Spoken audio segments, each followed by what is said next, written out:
खम्रीमो तपाईहरु सबैजनालाई आज मैले एउटा न्यू रेसिपी लिएर आएको छु। आलु र बोरीको मिक्स फ्राई कसरी बनाउने र त्यसका लागि मैले यहाँनेर कराई तताए। कराई तातेपछि हल्का कुकिङ ओइल एड गरे। त्यहाँदेखि चाहिँ अब म यहाँ एड गर्छु अलिकति पाँचफोरनलाई। यसरी पाँचफोरनले म मजाले पड्काएर सकेर चाहिँ यो माथि एड गरिदिन्छु आलुलाई। हेर्नुस् यसरी आलु सबै एड गरिसकेर चाहिँ यो माथि एड गरिदिन्छु म अलिकति हल्दी र अलिकति रङ खर्सानी यसरी एड गरे। अब यसलाई चाहिँ म चलाउँदिन, 2-3 मिनेटको लागि चाहिँ म छोपेर राख्दिन्छु। यसरी नि ग्यासको फ्लेमलाई कम्ती गरेर।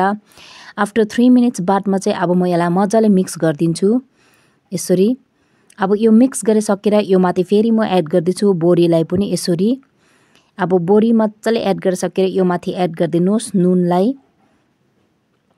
नुन एड गरिसकेर तपाईले फेरि नपल्टाउनुस्। फेरि यसलाई चाहिँ 5 मिनेट जस्तो फेरि कम्ती फ्लेममा छोपे राख्दिनुस्।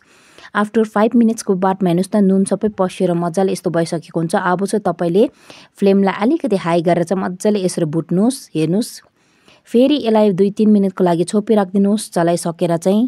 त्यहाँदेखि चाहिँ हाम्रो यहाँ मेरो बोरी पाकेर रेडी।